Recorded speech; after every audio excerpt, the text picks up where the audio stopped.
Là, j'étais dans mon sous-sol à 30 pieds. On fait des tests. Stabilité, des tirs à l'épaule.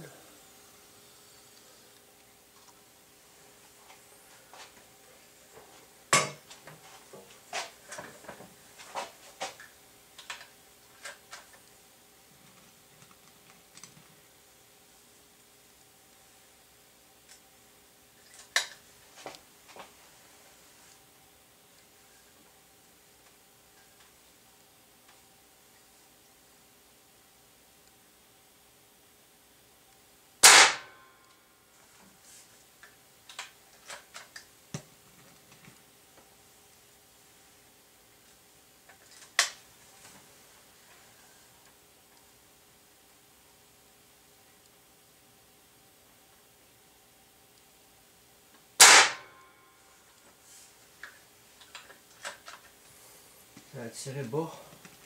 Pourtant.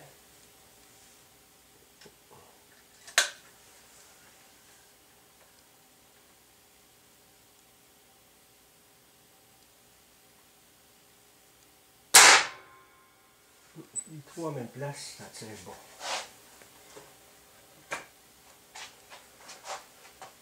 Les trois en même place.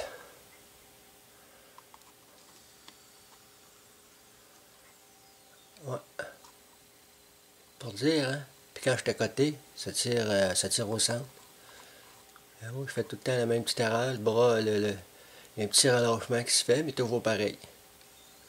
Donc, je devrais ajuster à midi quand je t'en appuie, de façon à ce qu'elle aille plus vers le centre quand je tire à l'épaule.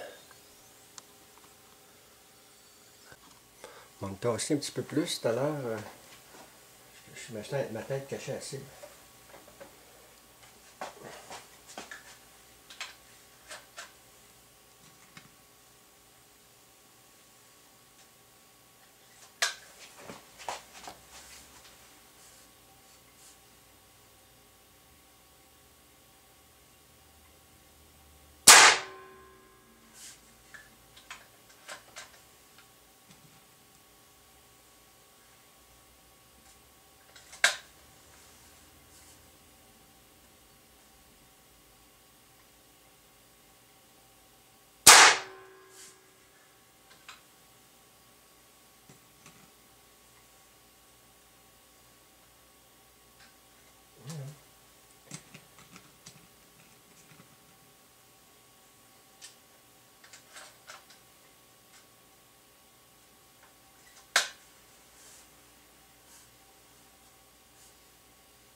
Ça, ouais. Ça a donné. Là, j'étais à 30 pieds. Alors là, ça a donné. Au moins, la hauteur est bonne. Il y a 3 coups là-dedans. On va aller voir de proche.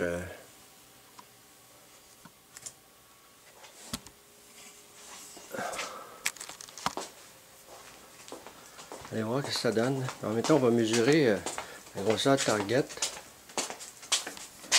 80 gallons. Regardez comment est-ce que...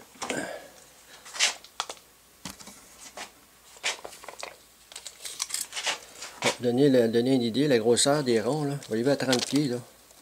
Ça a un pouce et demi. Voyez-vous, ça a un pouce et demi. Ça, ben, c'est groupé il y en a deux en haut, là. Pas lesquels qui sont bons, en tout cas. Il y en a deux en haut, ça a groupé dans... On pourrait dire à 30 pieds, voyez-vous, ça a fait bon, un demi-pouce. Il y en a deux pas mal à la même place à gauche. À droite, il y en a un là. Ouais, un demi-pouce. Un demi-pouce à 30 pieds, avec une carabine à air, aucun recul. C'est ce qui fait que quand tu tombes dans les gros calibres, ça fait pas évident. C'est un peu différent.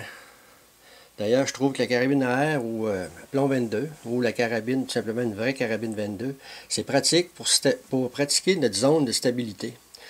Ça veut dire qu'à 30 pieds, là, je bougeais dans ça ici, là, je bougeais dans 1,5 pouce. OK? Ça ici, là, ces trois-là, là, c'est les premières, ça c'est dans les meilleures conditions. Normalement, là, c'est pas ça. Ça peut être plus ça, à 30 pieds. Puis des fois, ça peut arriver d'en sortir une un petit peu. Mais je peux dire, la stabilité à 30 pieds, ça donne à peu près ça. 1,5 pouce. Je dirais 3/4. 3/4 de pouce, normalement, à 30 pieds à l'épaule, c'est une bonne stabilité. Sans nécessairement pratiquer régulièrement, mais en autant que quelqu'un tire, je sais pas, au moins 20, 25, 30, 40 balles par semaine. Là. Fait que je vais vous revenir avec ça. En attendant de faire des tests à l'extérieur, à plus longue distance. Bon, je suis revenu parce que en réalité, là, c'est pas 1,5 pouce, c'est 5/8 de pouce. La lumière brille dedans. Là. On voit, hein, ça a donné 5/8 de pouce.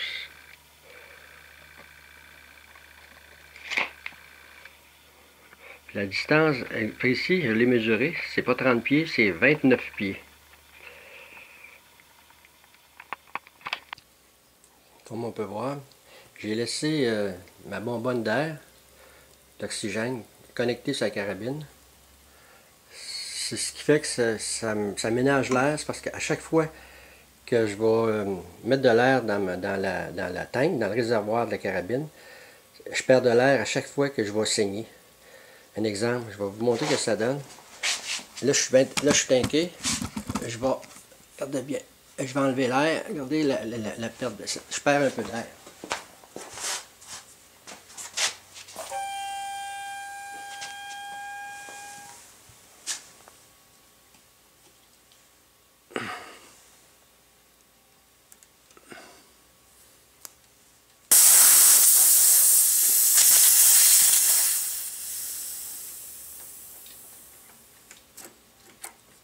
Voyez-vous, c'est à chaque fois que je tank, je perds un peu d'air, mais je suis bon. Normalement, là, je suis bon pour tirer 15 coups égales, à vélocité égale. On peut dire 12 à 15 coups. Mais on peut tirer une trentaine de coups, sauf que le plomb, il perd de la balistique.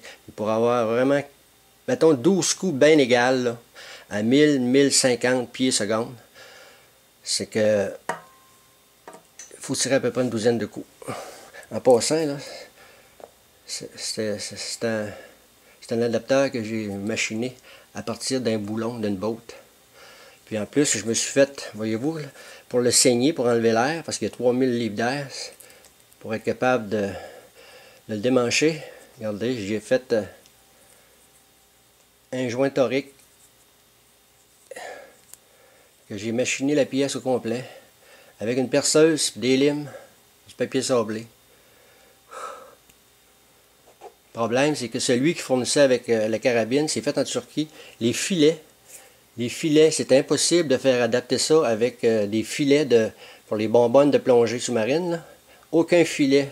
À ce moment-là, j'ai trouvé une botte, un stainless, chez un machiniste. Puis je l'ai machiné, je l'ai tourné sur une perceuse à la main levée. Puis j'ai bien réussi. Il a fallu que je fasse, pas bien un contre-jour, là, on voit pas bien. Ici peut-être, voyez-vous, les joints toriques, là, ça c'est un caoutchouc qui est dur, ces deux petits joints-là. C'est ce qui fait qu'à 3000 livres d'air, il gonfle. C'est ce qui fait que ça fait bien étanche. Puis l'air, ben, voyez-vous l'orifice qui est ici, là. L'air vient de là. Puis comme je vous dis, dans le voit mieux, le petit siège que j'y ai patenté au bout, j'ai percé un trou barre-en-barre. C'est une petite vis. Puis, voyez-vous, pour la saignée, là, je laisse laquer. Vous voyez, là, vous voyez un petit caoutchouc noir, c'est un joint torique. C'est la seule façon de saigner ça, pour être capable de le démancher, de façon à enlever la pression. Bon, regarde, si je reviens à l'adapteur pour tanker la bonbonne sur ma carabine, celui livré avec la carabine, il est en bronze, voyez-vous. Le problème, c'est comme je disais, les filets, c'est fait en Turquie, cette carabine-là. J'ai pas trouvé aucun adapteur ici là, de boyau de plongée. Là. Aucun adapteur comme on voit ici là, pour visser dans ces filets-là. Donc, comme je disais, j'ai été me chercher un boulon au départ qui vissait ici. À partir de ce boulon-là, ça c'en est un, j'ai commencé à travailler pour en faire un deuxième.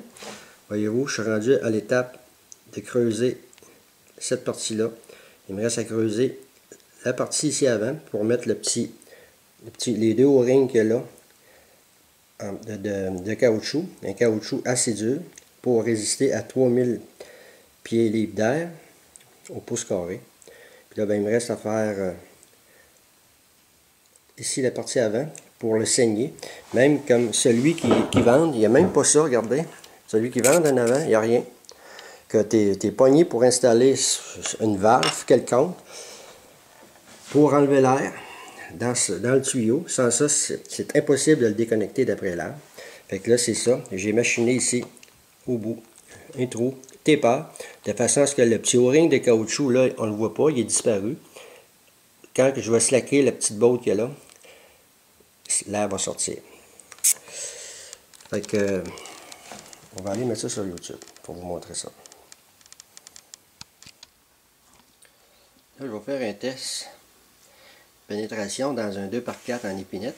C'est quand même un bois assez dur. Avec la carabine à air .22. Là, j'ai fait un trou dans le styrofoam pour que je vais voir l'état du plomb.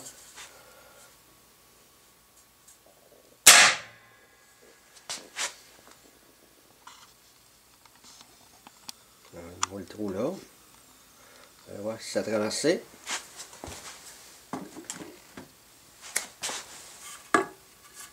Ouais, regardez, ça a traversé, on le voit bien. Après ça, on va aller voir le plomb. Regardez, regardez le dégât que ça fait de l'autre côté.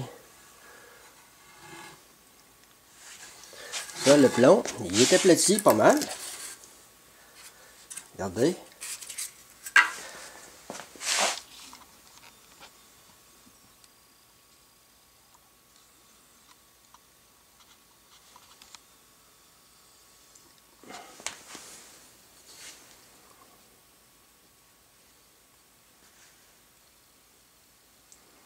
Voyez-vous comment est-ce qu'il s'est aplati le plomb? C'est-à-dire qu'il y avait de la force encore l'autre côté du 2x4. La sorte de plomb, je vais vous le montrer.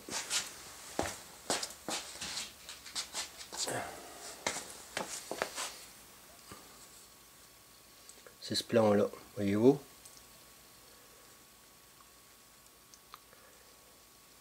C'est surprenant la puissance que ça a. Il a même fait on pourrait dire, il a ouvert un peu dans le 2x4. Bon, là, je vais essayer ça dans une pelle d'aluminium.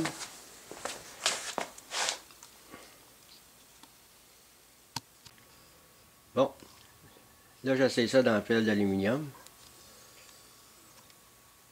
Ça a quasiment un huitième.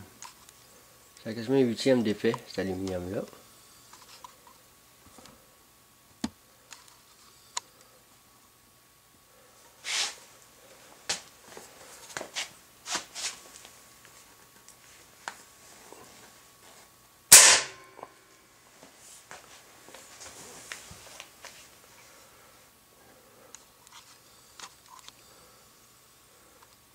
Regardez le gros trou.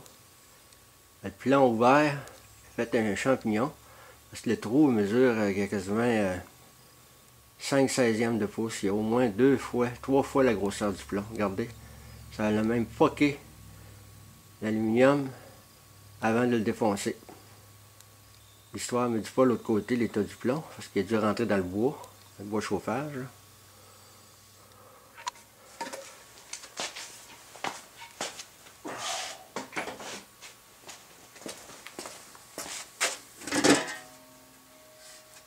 Si on voit l'autre côté,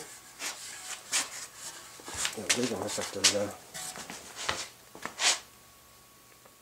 Voyez-vous le côté là, regardez. Ça l'a arraché l'aluminium.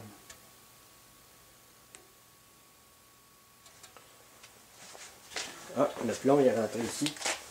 Je le vois le plomb. Hein. Il est rentré dans la croûte. Je sais pas si ça va bien zoomer. Regardez. Voyez-vous? Il est rentré là. Il a disparu dans le bois. Ça a fait un trou, je vous dis, au moins 5/16e de pouce.